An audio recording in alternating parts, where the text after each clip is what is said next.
आपण मानकर जदि ई श्रम कार्डटी रही तो सरकार दौरान 1000 टंका से आपंकर 2000 टंका बीमा राशि रही। तो ई श्रम कार्ड बदल में आपण मैंने केमिति इनफर्मेशन टी जानीपारे या सत्य कि मिथ्या तो आपण मानक गणमाध्यम रिपोर्ट अनुसार आपको समस्त तथ्य जना जाइए। तो भिडियोटी को बिना स्किप्रे एंड जाए देखूँ। तो मु जगन्नाथ जेडीएस टेक चैनल आपण मानक स्वागत करुच्ची। यही नुआ नुआ लेटेस्ट इनफर्मेशन पाइबाक हेले आम चैनल को सब्सक्राइब कर पाखे घंटी चिन्हटी दबाई नोटिफिकेशन ऑन कर दिंतु जहाँफल एमती नुआ नुआ लेटेस्ट इनफर्मेशन आपण मैंने जानीपारे।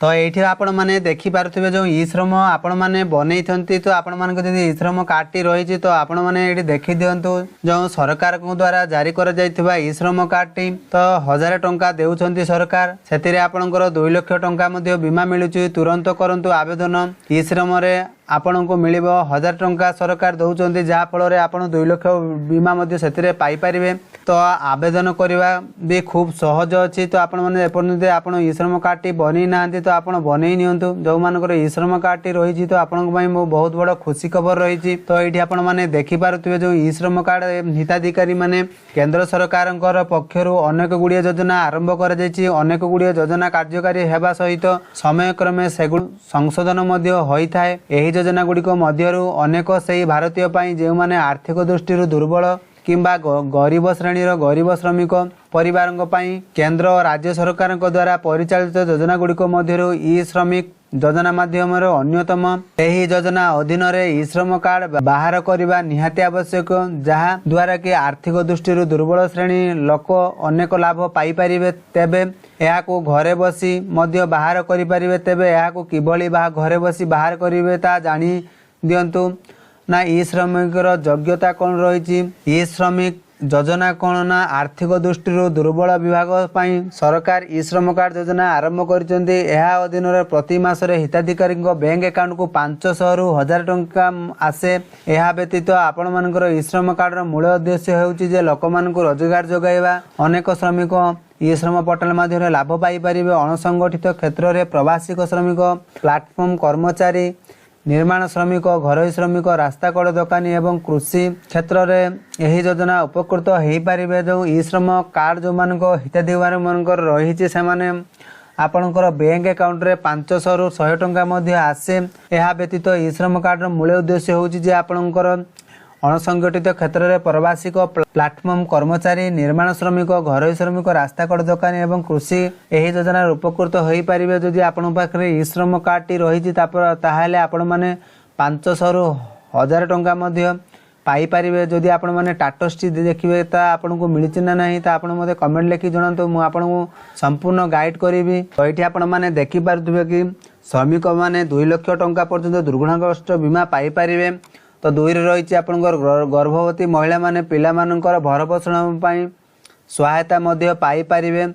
तो ये आपण मैंने जानीपे जो संपूर्ण जो सरकार द्वारा गाइडलाइन की जारी करा जायछि। तो गणमाध्यम रिपोर्ट अनुसार मुझे देखिकी जनाऊँगी।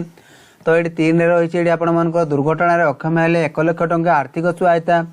4 रही भारतीय समस्त श्रम योजनार प्रत्यक्ष लाभ प्रति मासरे बैंक अकाउंट को 500 रु 1000 टंका पेंशन स्वास्थ्य चिकित्सा आर्थिक सहायता जोगाई दिया। प्रथम गृह निर्माण सरकारी आर्थिक सहायता। तो 8 रही पिला मानकर शिक्षा आर्थिक सहायता जोगाई दिया। तो 9 रही समस्त सरकारी जन सीधा सड़क लाभ पाइपर। तो ई श्रम पोर्टाल किभली आपण माने पंजीकरण करेंगे।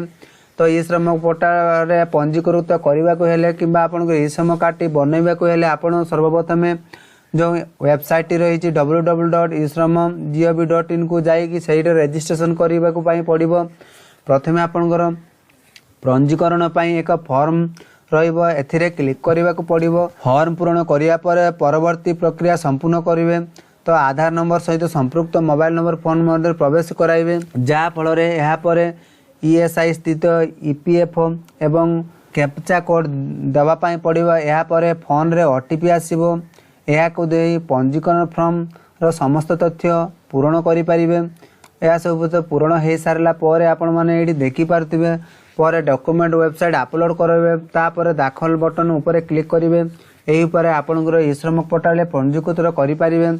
जदि ए भितर आपण माने समस्यार सम्मुखीन होचन जदि आपण ई श्रम कार्ड टी बनै पारु नाहंती तो मते कमेंट बॉक्स रे कमेंट लिखि जणांतो तो आपण मानकु संपूर्ण गाइड करि परिबी।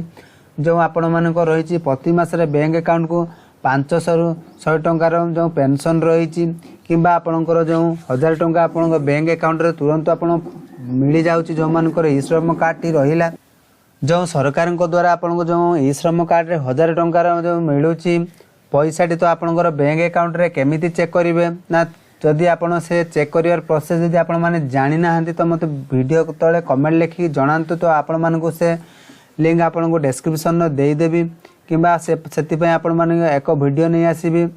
तो ये थिला आजिर संपूर्ण अपडेट आशा करछे वीडियो मध्ये आपण माने संपूर्ण जानि पारिथिबे। जो माने नुवा करी चैनल को आछुचंती सब्सक्राइब करबा सह पाखरे जो घंटी चिन्हटी अछि दबे नोटिफिकेशन ऑन कर दियंतु और आपण माने सर्वप्रथम नुवा नुवा नोटिफिकेशन एई चैनल मध्ये सर्वप्रथम पाई परिबे। तो सेतिकी पर्यंत रहउची बाय बाय टेक केयर।